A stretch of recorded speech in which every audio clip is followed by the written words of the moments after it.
everybody, welcome back to Stan's Garage, bringing you everything you need to know for effective business IT management.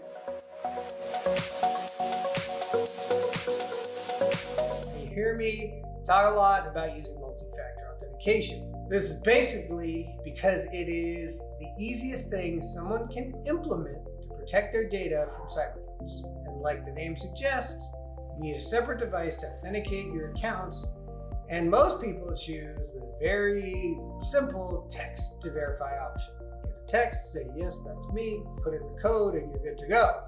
Multi-factor authentication, or two-factor authentication as it was formerly known, or still often called, is crucial since it's ensuring that your security is not dependent on just one password. It's also why you're able to rely on additional elements like your face or fingerprint or something along those lines.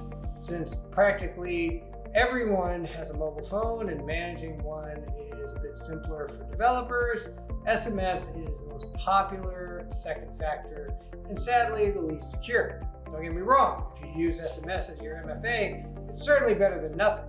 However, it's much safer to use an authenticator app or a physical security key. So without further ado, here are 5 arguments against using SMS for MFA. Number 1, your SMS and voice calls are not encrypted. SMS messaging is sent in clear text and easy for bad actors to intercept.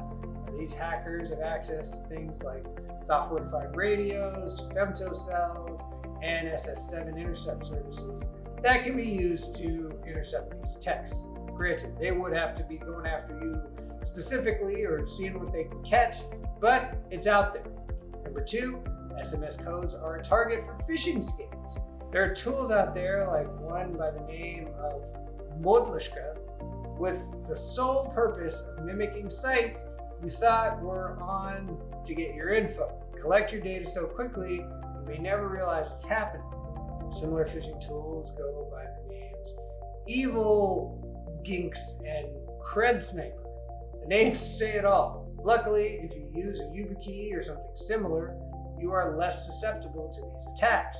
Number 3, staff of phone providers are easily manipulated. They're not hiring the best and the brightest at Verizon tech support, folks, I'm sorry to say. Phone providers hire good, normal people, not necessarily technical cybersecurity wizards. And these attackers are well aware of this. Attackers will trick the employees to changing the phone number to their own SIM card, meaning when you request a security code, it's going to their phone, not yours. Number 4, inevitable outages. Security keys and most authentication apps can function offline. SMS, on the other hand, requires for phone service to work.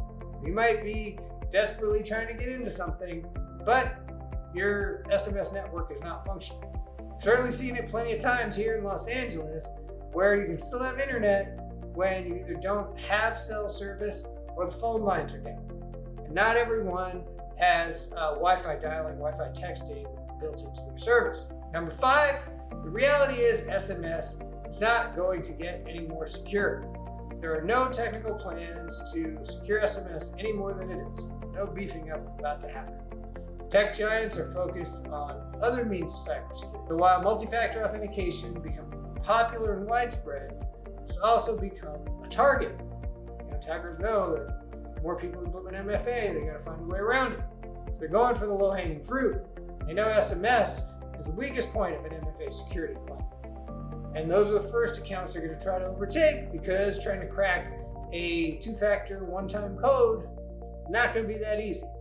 So like I mentioned before, if you're utilizing SMS, it's your only option. It's certainly better than nothing at all. But we highly recommend against only using password and no second factor, right? So at least get something in place. But I'm just here to tell you, you can stay on top of these vulnerabilities. It's going to go a long way towards securing your confidential information. So consider the option of using authentication software, or even better yet, something like a physical device like a YubiKey if you decide to do more to secure your accounts further.